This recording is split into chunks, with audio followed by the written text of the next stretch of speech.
Hello, Free Enterprise fans. Hope you guys are ready to discuss some brackets. I know I am.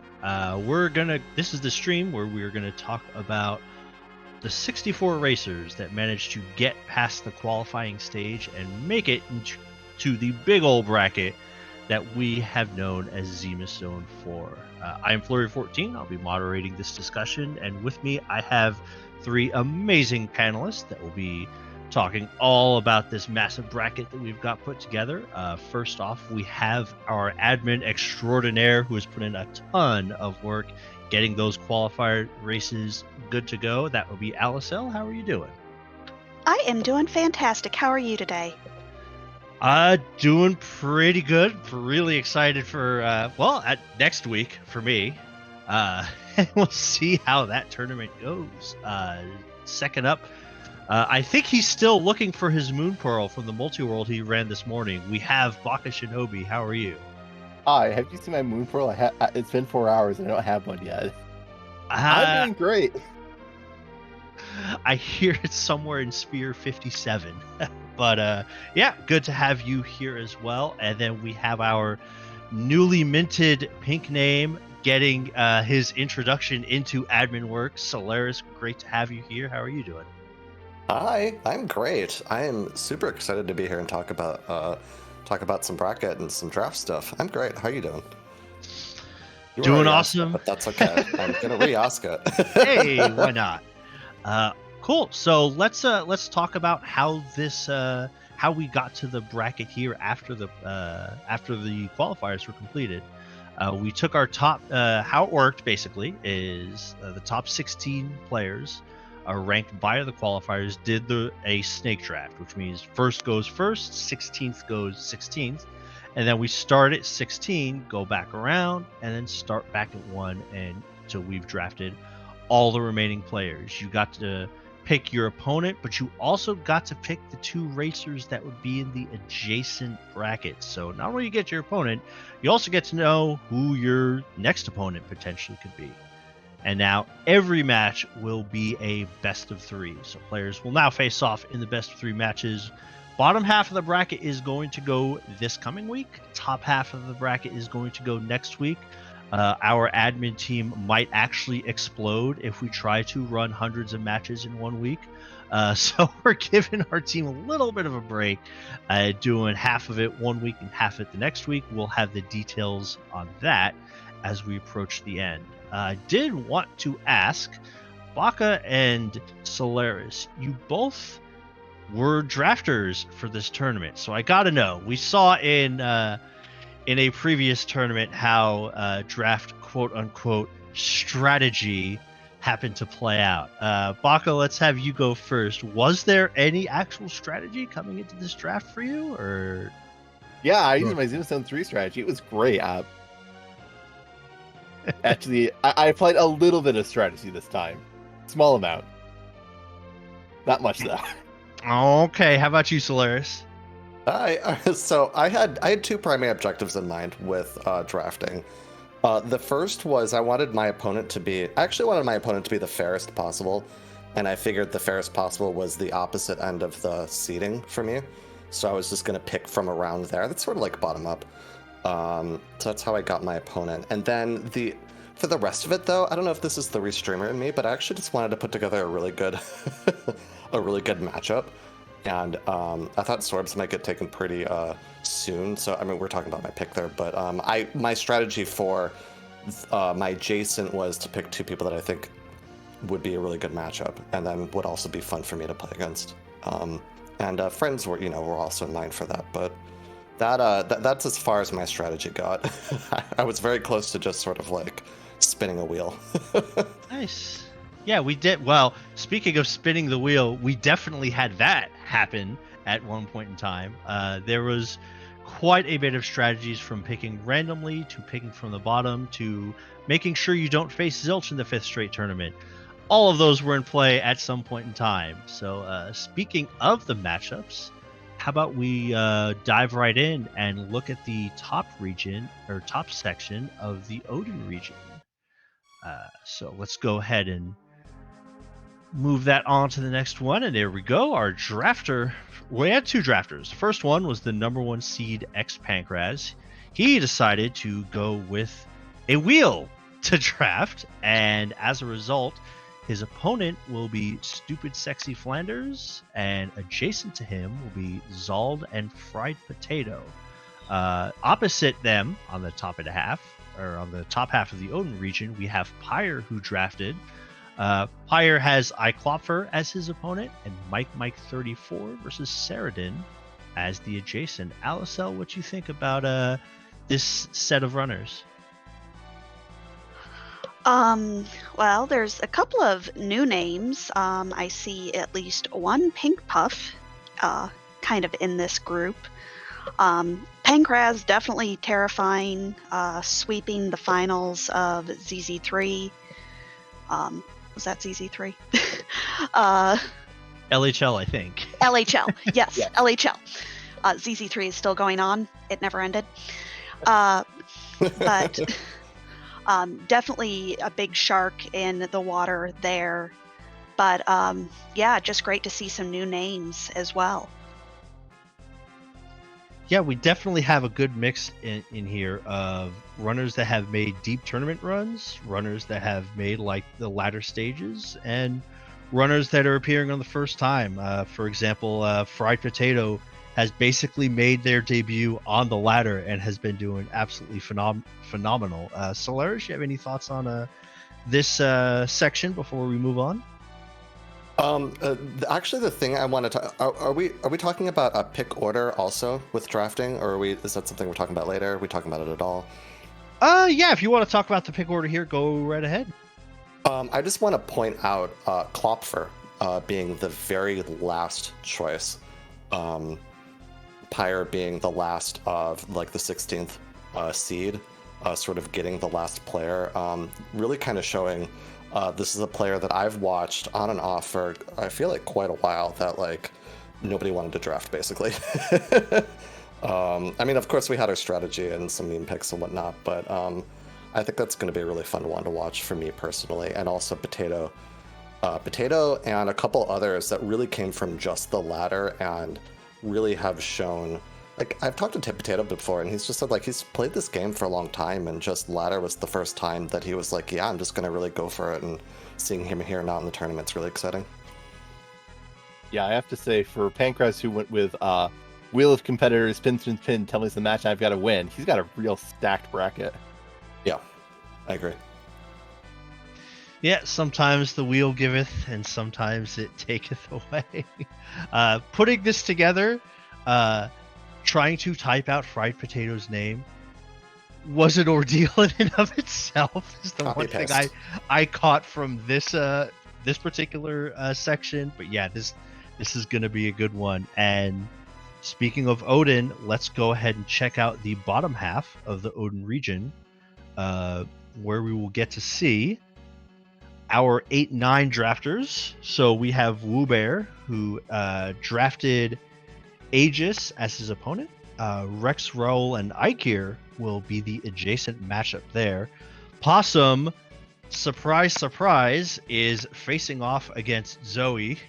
That should be some kind of banger. With Denari and Dr. Cossack as the adjacent matchup. Baka, your thoughts on this ghostly region?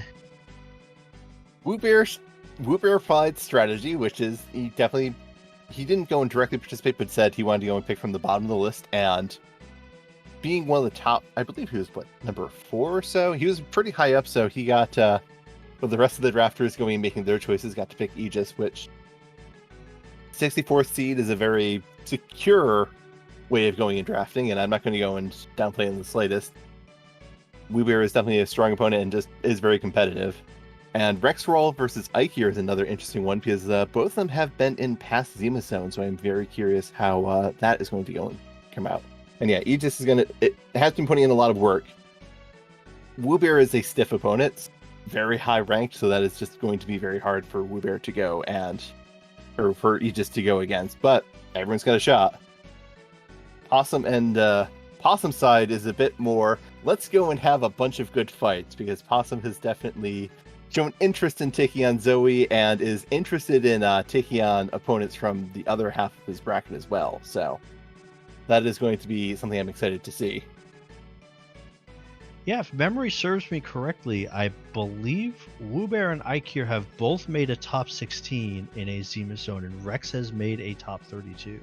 So yeah, there's definitely a lot of tournament experience there. Allie, what do you think about this matchup here? So we see Woobear. Woobear was my first follower ever from Free Enterprise. So dear to my heart. But a great player, very, very good. Aegis, sweet as can be, and has put in a ton of work and a ton of hours. So it's just going to be a great match to watch. Both Rex and Ikir have been in the community longer than I have, and both great people, and both great racers. So that's going to be a wonderful matchup. Possum made his debut back in ZZ3. Go Team Lakshmi. He whooped my bottom in that team, and has really been looking forward to this Zoe Vermilion fight. So I'm hoping for a real banger of 3 matches. And Dr. Kosek and Denari, definitely not one to sleep on. Dr. Kosek, I'm more familiar with. I've seen him quite a bit in the server, but I have seen Denari pop up quite a bit as well. Yeah, I believe Denari made top 32 in LHL, so definitely on the come up there. Possum has been calling out the Zoe matchup for the better part of the past few weeks, so that is an instance of a called match coming to pass. I'd have no experience on that, how that feels. Solaris, any final comments on this region? So I love that you brought up Woobear. Woobear also one of the very first people to come into my stream when there were like 1 people watching me, basically myself, to teach me like some on-the-fly strategy. So definitely just good memories there. Very good player. I love the Zoe pick. The Zoe pick really funny to me because there were multiple of us who were pretty determined to draft for right away. So it was kind of a fight to get there. And I also want to point out that the Denari versus Dr. Kosek matchup, Denari, the lover of puns, and Dr. Kosek, the denier of puns, that is a meeting of opposing minds. So it's kind of also some really fun hype there. But yeah, these are all going to be really fun. All right, so Denari needs to win that match. Good to know. Yeah, I was going to say, we have to get Paco on commentary for that one, right? Yeah, exactly. All right, so let's move on to the top of the Sylph region, a region I'm quite familiar with. It's the drafters were Direwolf and myself. So we have Direwolf drafting Scythe Marshal as the opponent. These LHL semifinalist Peasants OMFG relatively early in the draft versus Blue Cat Loach. On my side, I am facing Elven Sorrow as my opponent with my Guilty Gear rival Smafty adjacent up against Pushwall. So let's have Solaris go first on this one. I am very interested in watching Peasants particularly. Peasants, one of those players that maybe if you've only looked at ZZ4 as kind of your point of reference, might not look quite as impressive, but this is what a top 4 player from LHL. Just wasn't able to quite make as many qualifiers as some of the other players.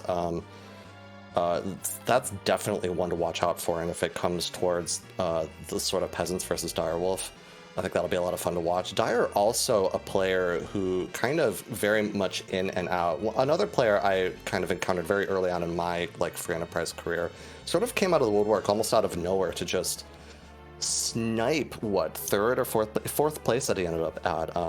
Absolutely somebody to watch. Going to be a lot of fun. The other thing I wanted to ask, but since we didn't get to ask you this, Flurry, what was your drafting strategy coming into this, since we're at your part of the pool? putting you on the spot. All right, so let's see. We'll have Ali go ahead next on this area. Flurry does not want to go and discuss what happens in this behemoth tycoon, I guess. Another discussion for another time, I think.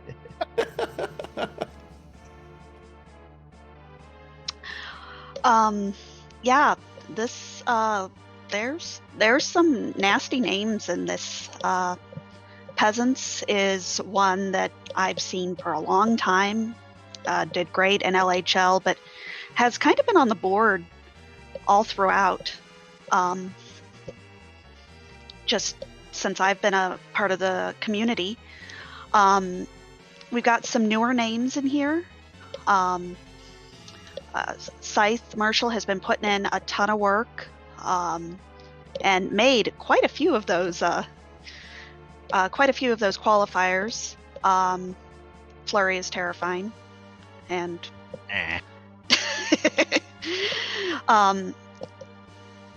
you've got Smapety. Some newer names, Pushwall. Haven't seen too much of them, but definitely made a showing here in ZZ4. And then Direwolf, just kind of one of those surprising ones that came out of nowhere. Not really anyone expecting, but we're super proud of them. Yeah, Direwolf was someone I've seen around a fair bit, but I don't know if they've really participated in many tournaments. I can't remember off the top of my head. I think they were in ZZ3 a bit, but had just some bad luck in their groups, perhaps. But there was something ZZ3, yeah. And I have personal experience because there was a Table Salt side tournament, and it was sort of like Direwolf versus the world in that side tournament. He did very, very well in it. That makes a lot of sense because Direwolf definitely goes and has shown a lot of potential. I just don't think we on the main stage have seen them, so I'm excited to go and see what Direwolf can pull out. And I know Direwolf, while drafting, went for Peasants very quickly because they wanted to have a grudge match. And Peasants I know all the way back from ZZ2 when I first started, and he's another very strong player. So that bracket is going to be very, very entertaining, if nothing else, because I know Blue Cat Loach was formerly known as Revenant Fate, I believe, who has also been in past tournaments, and Scythe Marshall has been putting in a lot of work, so some good matches coming up there. And Flurry, you really want to go and have pink name fights, don't you? I did ponder the idea of putting together an all pink bracket, but someone took Zoe early, so bummer. All right, so let's I just as far as like, since I did draft this bracket, I did kind of want to get either a bunch of late night racers or people I play other games with. Unfortunately, the person I wanted to pick third was sniped. I'll get to that, don't worry, when we get there in the bracket. And I also just didn't want to face off against Silge again. So, as my dogs can agree to. So let's go ahead and move on to the next region. Also, one final call out, we had Scythe Marshall and Elvinsar. Elvinsar, a newer player, been putting in a lot of work, and Scythe Marshall, my 2v2 partner, not one to sleep on either. Yeah, for sure. I've totally been putting in a lot of work lately. And we have the bottom of the Sylph region. So we have Plumeria Knight as our first drafter, drafting Commander Leonhardt as the opponent. Xenocat is facing off against Harumph as the adjacent match there. Microkorgs drafted Advocate of Doom as his opponent. And D. Shmoo in the adjacent match up against the pick I desperately wanted for my third one, Frankie Bones, but didn't get it. So let's go ahead and have Solaris start us off this time. I love this section. Plumeria Knight. Let's talk about Plumeria Knight first. Somebody who has put in a lot of work, has been around a while, put in a lot of work on the Ladder particularly, and this tournament.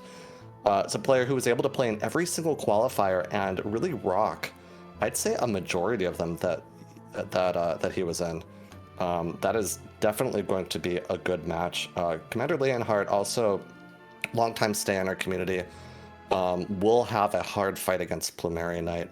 Xenocat, another one that is been around a while and a lot of fun to watch, and Harumph as well. That one feels like a pretty even matchup to me. I think that's going to be a lot of fun to watch them both kind of go at it.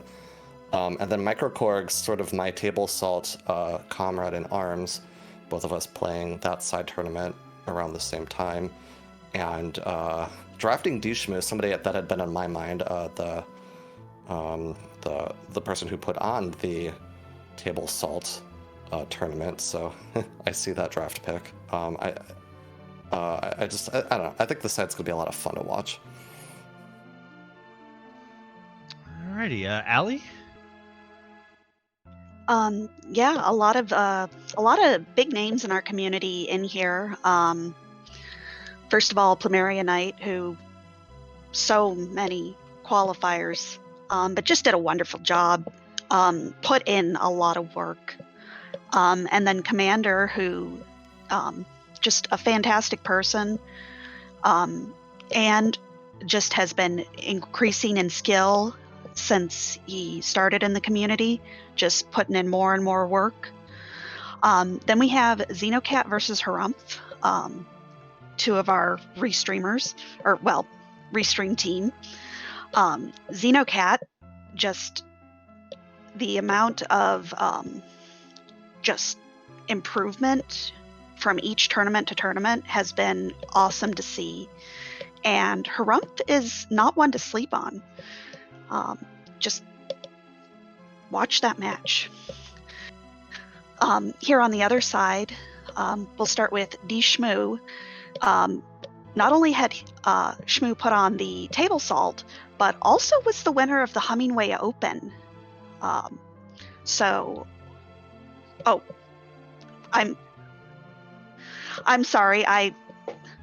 I've been told that he was not. That was Starman. Brain not working. But still a player that puts in work and is very passionate about Free Enterprise. Microkorgs has been around for quite some time and was looking for a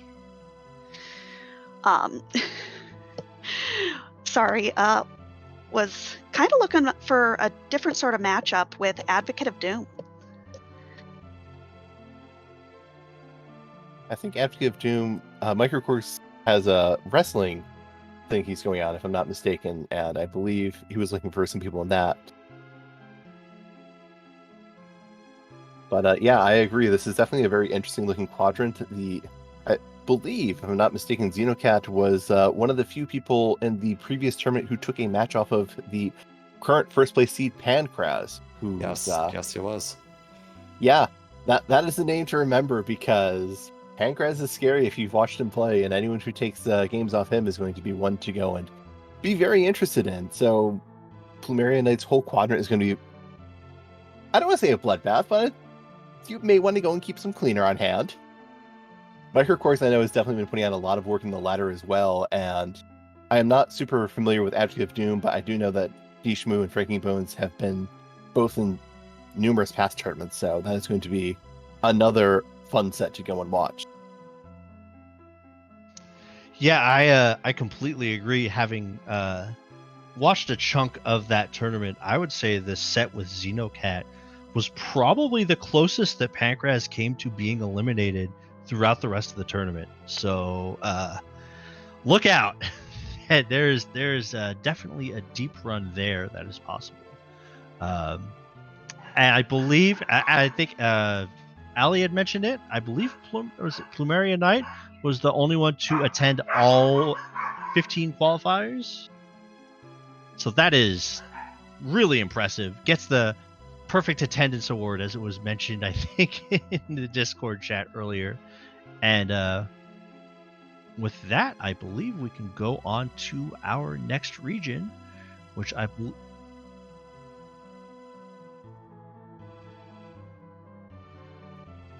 Yeah, I think we're back. So that will be... what we've gone on so far that's our top half of the bracket. So those were all matches that will be taking place next week. Now we're going to start on matches that will be played this week, beginning with the top half of the Leviathan region. So we'll go ahead and pull that up right now. And let me do the same. And we have our drafter, Coffee and Chocobos, did draft his opponent, who unfortunately had to drop from the tournament. So Coffee and Chocobos will have a bye.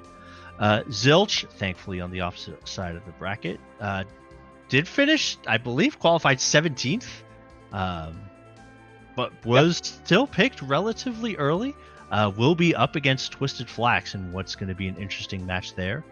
Martin Broadcloak, I believe this is his first second stage of a tournament, so that's really great to see. Will be up against Ground Flyer, and Rex Banner will be up against Roger McBain, who has had some exceptionally good results on the ladder lately. So, Baka, let's have you lead this one off. This is a stacked group. This was definitely Coffee and Chocobos fully embracing that ZZ3 mentality of, yes, go and find the hardest person to go and draft and pick them, going with the 17th pick and saying, yeah, Zilch looks like a great opponent. And then with Twisted Flax as well, another fun set of opponents where if you revel in the glory of combat, Coffee and Chocobos is apparently your drafter. Thought that Martin Broadcloak is going in shying away from that as well. I believe Martin Broadcloak is going for a rematch against Ground Flyer, looking for some good times to be seen again, while Rex Banner and Roger McBain, that's another match to go and be very interested in watching, because I remember both of those from previous tournaments, and Roger McBain, I do believe, made a deep push in ZZ3, if I'm not mistaken. I can't remember his Lullyhill League record off the top of the head, but Rex Banner was also another deep pusher in tournaments, so just lots of good, memorable names in this quadrant from past tournaments. My memory might be off, but I want to say that McBain made one of the play-in matches for the bracket stage of LHL. Did win that and advanced to the top 32. He didn't just do that. It was Rex versus Roger. Sorry, I'm going to cut in here. It's Rex versus Roger McBain. They barely made it in at the 3-2 by tying. That's how they made it in. That matchup. That's right. Okay, so this is a rematch of that. Well, no ties allowed. Just saying. But Solaris, what do you think about the rest of these matchups? This is I know we throw around the word terrifying when it comes to runners, and I'm going to throw that word for this region. This region is terrifying. Zilch and Twisted Flax, both really good at just such deep knowledge of this game. Coffee and Chocobo is one of the most consistent runners of this randomizer in general. Somebody who, if I end up against, I do not feel favored in that matchup, so terrifying. And then Martin, Ground Flyer, Rex, Roger McBain, all four of those, I'll put Martin at the top of them as far as who I think will get out, but none of them to sleep on, all of them going to be really fun to watch, and also people I don't want to face. So I think this little region in particular is going to be really hype. Yeah, this is probably, if this isn't the scariest region, this is close to it. It's one of, yeah. Yeah, and Ali, you have any additional thoughts on this one before we move on to the bottom half? That Zilch versus Twisted Flax match, yes, please. I am personally, that's one of my most looking forward to matches, both fantastic players. But Martin and Ground Flyer, also a fun little matchup. Ground Flyer, just a great player. Maybe he'll let Tuna play and take out Martin. And then no ties. No ties from Rex and Roger. No. Yeah, not allowed. We're The only tie that's happening is people in the trees if you go and try that again. Just, we're going to call it a double KO, right? Exactly. Stop, just kidding. Guilty Gear rules. We're going to go ahead and lose. move on to the bottom half of the Leviathan region. One of our panelists should be, actually both of our panelists should be quite familiar with this one because they both drafted. Solaris drafted Rowdy Roddy Sniper as his opponent, with Tybalt and Sorbius as the adjacent runner, as he told you earlier. Baka drafted, because it wouldn't be a Baka draft if he didn't pick some kind of ZZ finalist, decided to pick Nightdew as his adjacent opponent, up against Apricot, and then Slippery as his opponent directly up against him. So let's have Solaris go first on this one, since you drafted here on your half. How do you feel like this went? I think this is wonderful serendipity, by the way, first of all, that Baka and I are on these opposite ends. So if we manage to get through and get that face-off, that's a matchup I'm looking forward to personally. As far as these matchups here go in general, Tybalt versus Sorbius, the one I want to talk about. It's the one that I drafted. And these two, so in our, with Martin Broadcloak, our kind of campfire crew, we've played a lot of this randomizer together. I've definitely gotten a lot better by playing with them, and Tybalt and Sorbius have played against each other numerous times. They're very good. They're very closely matched. I think it's going to be a really, really fun matchup. And then the other side, Baka picking Nightdew. That's also another one that's going to be really interesting to watch if those two end up head-to-head. Kind of after their first round, that match is also going to be really fun. This is definitely a tough region. Yeah, I chose the strategy of, well, okay, it's not going to get any easier, so let's go and pick someone hard for my second opponent. Definitely want to go straight into. We got Nightdew, so yeah, let's pick Nightdew. I was going to go and pick someone else, but they got drafted first. I'm not going to say this is slate against Nightdew because he's quite terrifying. But yeah, let's go and make sure we have some very fierce competition as I go forward, because I looked at the records against Solaris, and if I go and get out of my brackets, I've lost every single qualifier to Solaris that we've participated in. So I think I need to go and have some encouragement to play a bit better. Nightdew provides that. In addition, Apricot, I chose lowest strength strategy just because I don't want to go in. I want to go and pick an opponent for my for Nightdew to maybe get complacent against. That's my strategy I'm telling myself. I picked Slippery because I picked him last time in ZZ3 and didn't play him, so I figured let's go and do that this time. I'm surprised Slippery's not just like, why do you keep picking me? What did I do? But Allie, any final thoughts on this one before we go on to our next section? Nightdew loves to crawl back from the brink. So I look forward to many 2-1 matches where he's lost the first match. And then, yeah, I'm glad I'm not playing this. Y'all are scary. Yeah, this is definitely an evil wall at Leviathan sort of region. And yeah, regarding Nightdew, he's already really good, but as soon as he gets on the brink of elimination, Shin Nightdew decides to show up and is an absolute terror to race against, having experienced that firsthand. So yeah, this will be a very good one to keep an eye on. And another good one to keep an eye on will be the Asura region. Let's take a look at the top half there.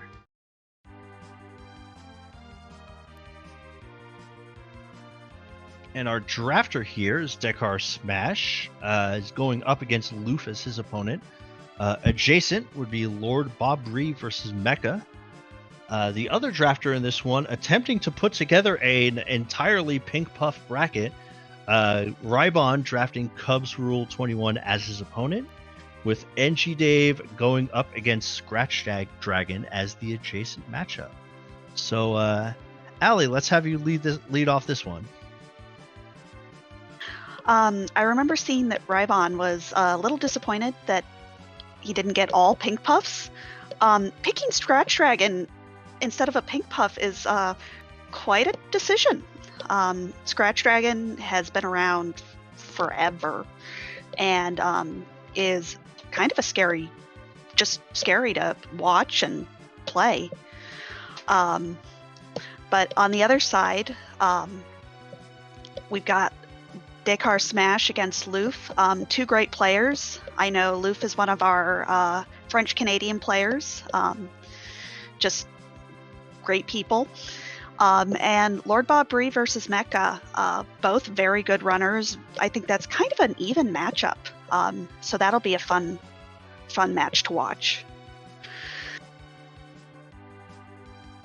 Yeah, I think Lord Bobbery and Mecha have both made a top 32 within the last two tournaments, so that's definitely going to be a good one to keep an eye on.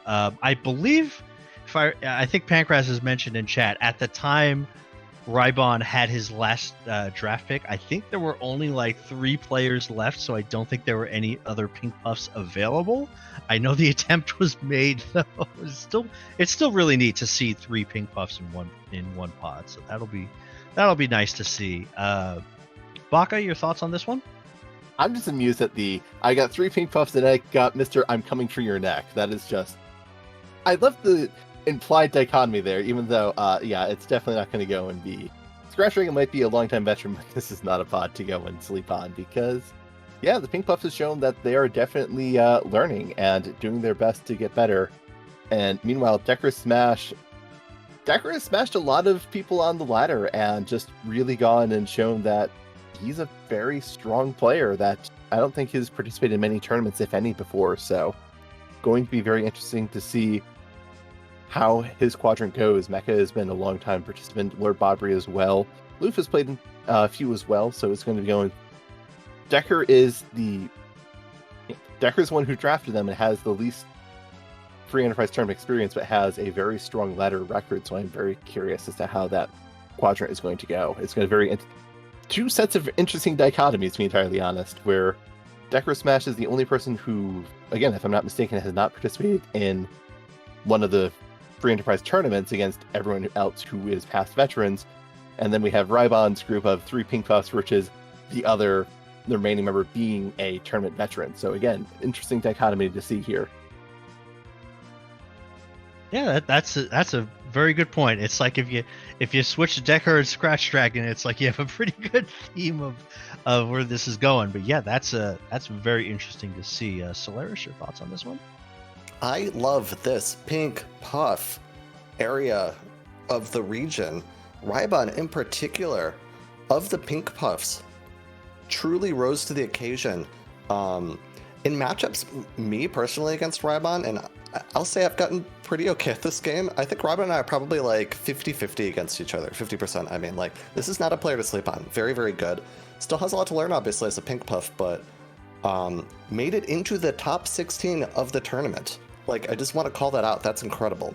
And Decker, of the people I've been thinking about who, like, showed up in the ladder, really, Decker is probably the breakout person to talk about there.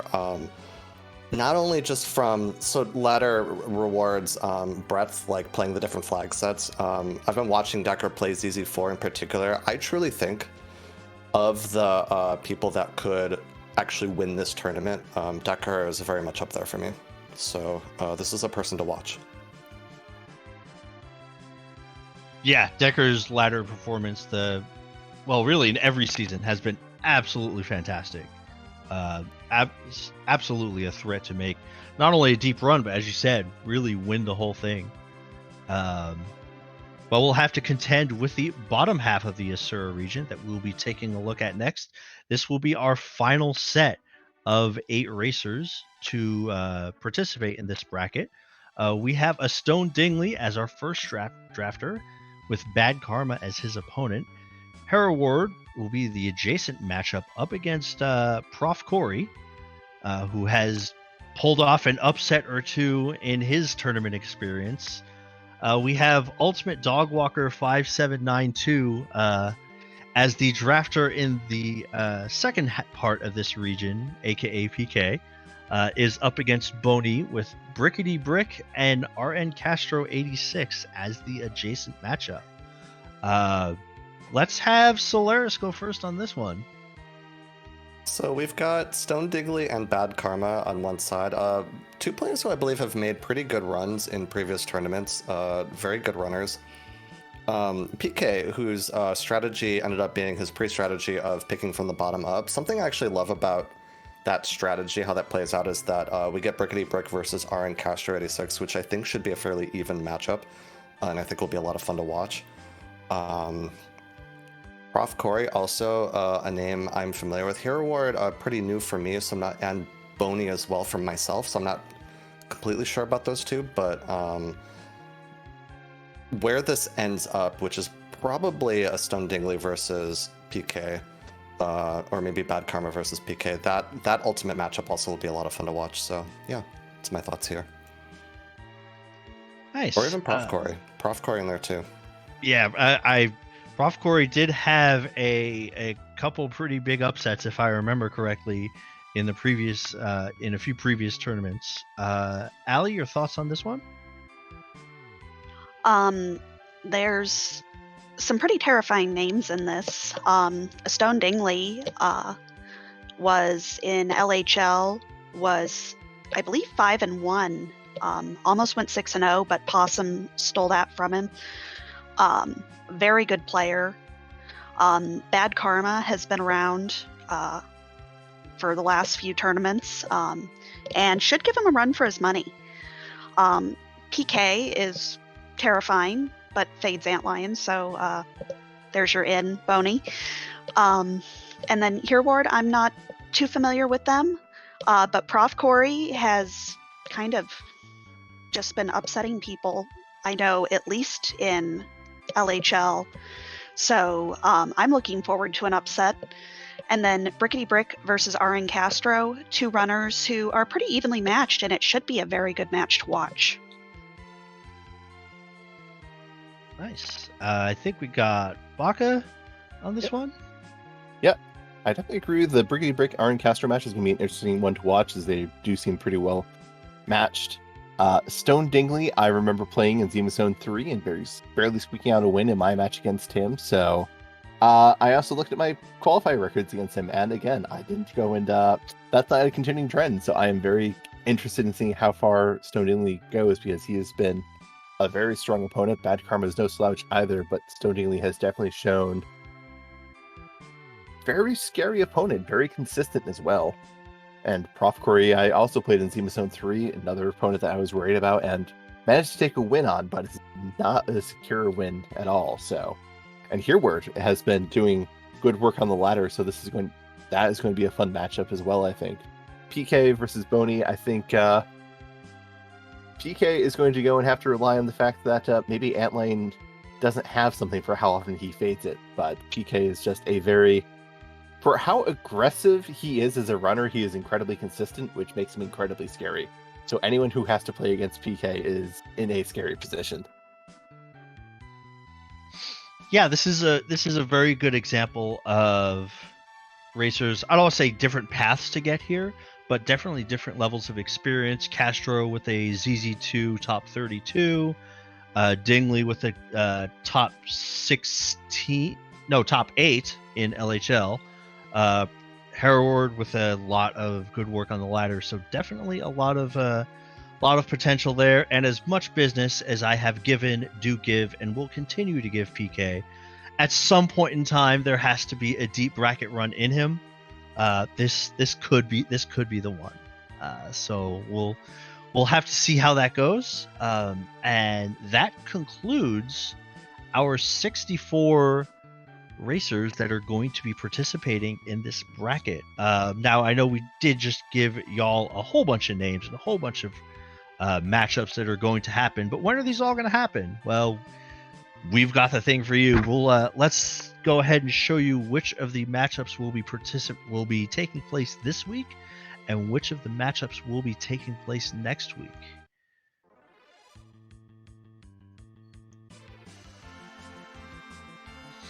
So our week 1 matches, this is the bottom half of the bracket. That will be basically the last 4 that we had covered.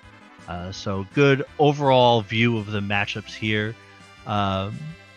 again, the Sorbius Tybalt, like for me, the Sorbius Tybalt match is the one that kind of jumps out to me, as well as the Zilch and Twisted Flax. But I mean, there's a lot of good matchups. Looking at this one more time, Solaris, anything that jumps out at you? Watch Martin and Ground Flyer. Watch Rybun and Cubs rule, for sure. This is also the no rest for the Wicked side, because we got to start up right away. But I'm looking forward to it. Yeah, so that actually, let me, Baka, as someone who has participated in plenty of these tournaments, let me pose that question to you. Would you, if given the choice, would you have preferred to have your matchup happen right away, or would you prefer to have the week off? I'll just take momentum to see how far I go, and if I actually go and do well and have to face Naitu next week, then I have a week to prepare. So I'll take it. I'll take the momentum off of the qualifiers into a week of dread, potentially, or I get a whole bunch of weeks off, and that's also fine. Yeah, and one other thing I had kind of well, we'll actually get to that when we get to the week 2 matches. But Allie, do you have any other thoughts you had wanted to give in regards to this top half batch of matches? Just I'm so proud of all of our runners and all the folks here in these week 1 matches. Y'all rock. Yeah, it's been really some kind of experience. As we'll pull up the week 2 matches, I would definitely like to take the moment to say, like, we did manage to break the record of most people in one free enterprise race, and we did it multiple times in multiple races. That was at ZZ1, which I want to say was in the low 70s, and we just busted that record wide open. And I think getting to experience all of those matches, all of the D machines, all of the Mac Giants, all of the Edges, all of that, like, together as a big community was really a very unique, but it was just a very enjoyable experience to get to, like, experience that with everybody. So with that being said, we'll pull up the matches for week 2. This would be the matches that are taking place, not this coming week, but next week. So the top half. And Solaris, rather than asking you about these particular matchups, one thing I do kind of want to get, and I can get opinion from all three of you on this, how you would race the qualifier races is probably going to be significantly different than how you would race a straight up one-on-one. So would you like to give your thoughts on how you think that's going to be different, and maybe if that affects any of the matchups you see here? Oh, so you want my strategy right from the beginning, huh? You found my strategy. I gotta say, for me, the way that I play this game, this is going to be into my mindset against a lot of opponents. I think I can win a straight foot race against a lot of people, so I tend to want to play the same. But if I think that I can't, and pretty soon some of these matchups that won't be the case. When I'm playing one-on-one, I'm actually thinking about how my opponent plays. And if they're pretty consistent about how they play, then I'm kind of thinking about what gambles I might want to be taking if I need to be taking them. But I always find that to be an interesting, like, you can kind of mind game yourself into, like, do I gamble more? Do I not? Because your opponent's kind of doing the same thing on the fly as you also are. So that always plays in the back of my head for the qualifiers or for the 1v1s. And then otherwise, just general strategy of just trying to make sure I'm in my own head, I'm playing my own game. And I'm not distracted, I'm not getting tilted, like that sort of thing. Those are really the more important things to me, to make sure that my performance is good versus how I change, the 1v1 versus the qualifier mindset. And I'm sure other players will have a very different kind of opinion about that, but that's mine. Yeah, it's always interesting to see. And frankly, if I was to give all my thoughts on it, we'd be here for 2 hours, and nobody needs to hear me talk about Free Enterprise for 2 hours. Even the dogs objected. So, Baka, your thoughts on either that or these matchups that you're seeing on the screen right now? I just follow my instincts a lot. I just go and I just take things moment by moment and try and piece together a general plan. And, we're going to have my decisions later on, but usually it's thinking about just a lot of where I am now. Where do I think of how am I going to get to the mid game, how am I going to get to the end game, and thoughts on my opponents will filter in as I'm playing, but I try not to go and get too distracted by those, as I may sometimes be encouraged to make wild gambles that will blow up in my face that I haven't done try not to do the qualifiers, but it's a gamble. You have to go and take them on occasion, right? That box is going to go and have something good, right? You just have to open it and sit through the fight. It'll be fine. So, Yeah. yes.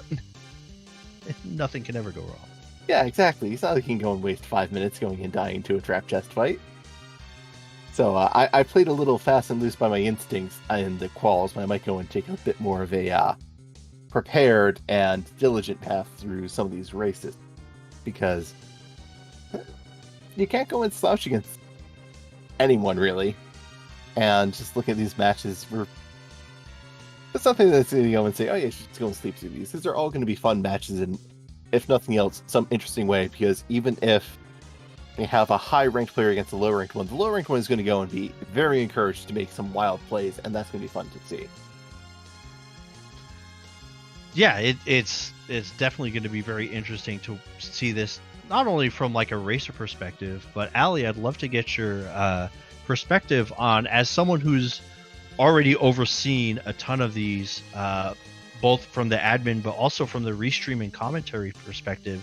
Do you feel like any aspect of this particular flag set, like how it plays out from a spectator side, or even a commentator side, how that might change going into this coming week? I think going into this next couple weeks, I think we're going to see a few more gambles. It's especially if runners aren't comfortable with who they're matched up against, if they don't think they're just fast enough to beat them in a straight foot race. I think we're going to see more gambles, which as a viewer, as a commentator, we love gambles. Unfortunately, they don't always pay off. But yeah, I think we're going to see different grinding techniques, maybe a trap chest or two. But I'm just looking forward to seeing, how our runners switch from that. I just need to be the best or get into the top 64 versus I have to beat somebody one-on-one in a foot race. Yeah, it's always super interesting to see different approaches for that. So before we move on to our last portion of this, I do want to open the floor to the three of you. Any last words you want to say about these week 2 matches or the tournament in general? Well, just basically anything. The floor is yours, Baka. I continue to be impressed how much the free enterprise community decides that, yes, the reasonable choice is to go and just do the numbers game of look through the opponents and pick from the bottom and try and go and pick who you think is your most favorite matchup. And now the first drafter, Pancras, decided, no, we're just going to go straight random, and drafted that absolutely horrible mess. And the second drafter, Coffee and Choke, decided, yeah, I want number 17. Pick him right away, yes. So the free enterprise community remains very fun and entertaining. Not from the... you don't go and watch us for how to go and properly draft your opponents. You watch us for how to go and see some very interesting and fun matches show up. And to watch Ogopogo do his thing on the hook route. But anyway, Solaris, any final thoughts before we move on? My favorite matchup of week 1 by far is Possum versus Zoe Vermilion, so I'm just going to call that one out. I will absolutely be there. I'll have my ghost emoji in chat. This is going to be a fun side of the bracket as well. Other really good matchups in here as well, but I also just want to echo that sentiment of just kind of free enterprise players showing up in general and getting through this tournament and fun the qualifiers were, and yeah, Possum picked one of the hardest matchups right away. Go watch that. Yeah, that's gonna. If there is one matchup that I think is going to get a whole lot of views and a whole lot of ghost icons, it's going to be that matchup. And Allie, any final thoughts before we move on? I'm just thrilled to see not only the returning names, but all these new names here in the top 64. It's just awesome to see more people coming in, putting in the work, getting better. And I'm just proud of everyone. So y'all are amazing, and I love y'all. So while that does conclude the bracket portion, we're not done. I am supposed to mention the code word art that will get us to our next thing that we'd like to present to you. So with that in mind, I believe it is time for our special guest to jump in.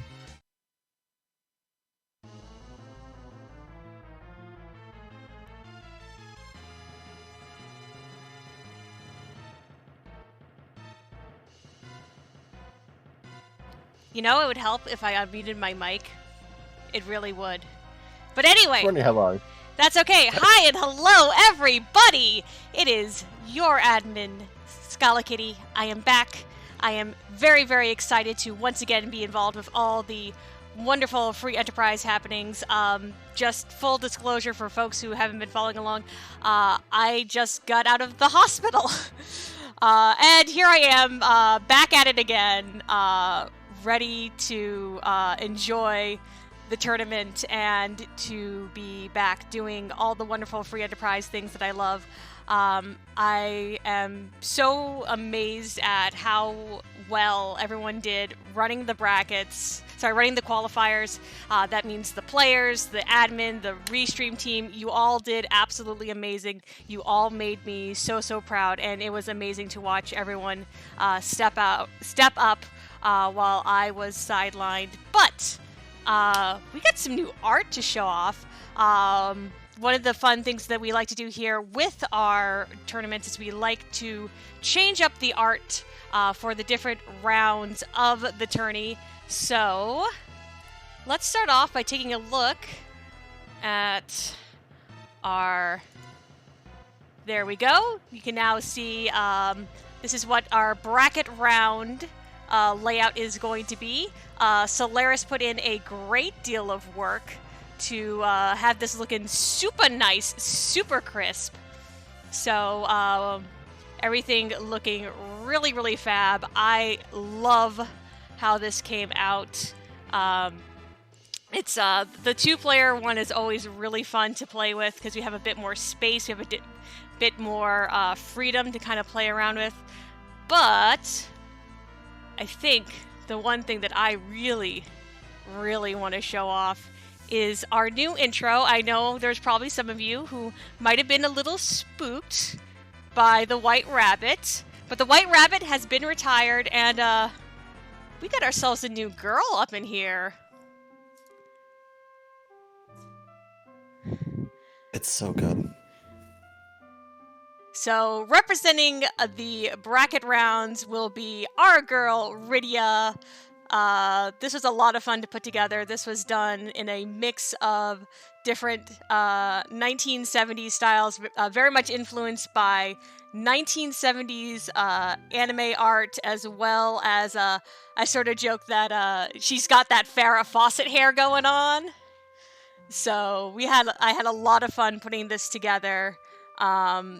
And this is definitely the story of Scala gets out of the hospital, finishes this art today, and we managed to get it all up within the day because our tracker team is absolutely amazing. Thank you so much both to Solaris and Uhu for putting together all of this, making it so that way my art gets to be showcased like this. And it's just been really great to basically jump right back in and to kind of come back to the community in such a way. For folks who cannot read Japanese, the katakana at the bottom is magical girl.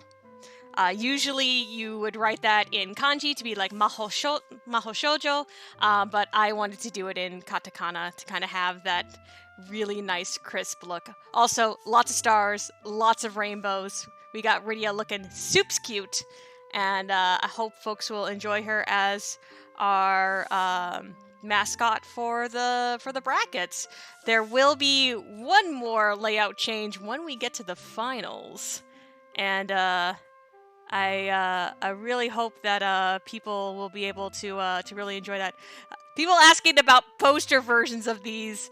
I don't know. Unfortunately, because we are trying to always avoid the more litigious side of Square Enix. Usually we don't do that kind of stuff. But I'm very glad that people in chat like it enough that they would want this on their wall. That means a lot to me. But I do. Do y'all have any thoughts and comments? This is just amazing. It's just incredible work. Yeah, not much more I can add other than it's really, really, really, really good. You're a star, darling. You're a star, and you're a superstar for making this. Thank y'all. Luckily, it was already partly done. The most of the line art was done before I had to go to the hospital. So basically, all the coloring happened today. The one good thing about being in the hospital is that they make you wake up at 6 a.m. So I am now, for some reason, now a morning person, at least temporarily. So One of us. No, I don't. I want to go back to my night owl ways. This is weird. I woke up and the sun was still like just rising. It was a very, very weird experience. But anyway, I do believe we are going to go ahead and make our way towards a friend of the stream. You know her. She is our Pink Puff Queen, the wonderful FF4FE who will be raiding this evening. And we just got one last message for all y'all.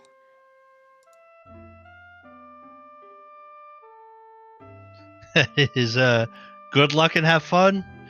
We will be starting matches relatively soon. If you're on the Discord, keep your eyes peeled. And appreciate y'all letting us be a part of your day. And let's go ahead and show Oscar some love. Thanks again, y'all. Yep. Bye, y'all. Yep. Bye now. Scheduling's live now. Keep that in mind. Also, yep. Bye. Thanks for watching. Have a great evening.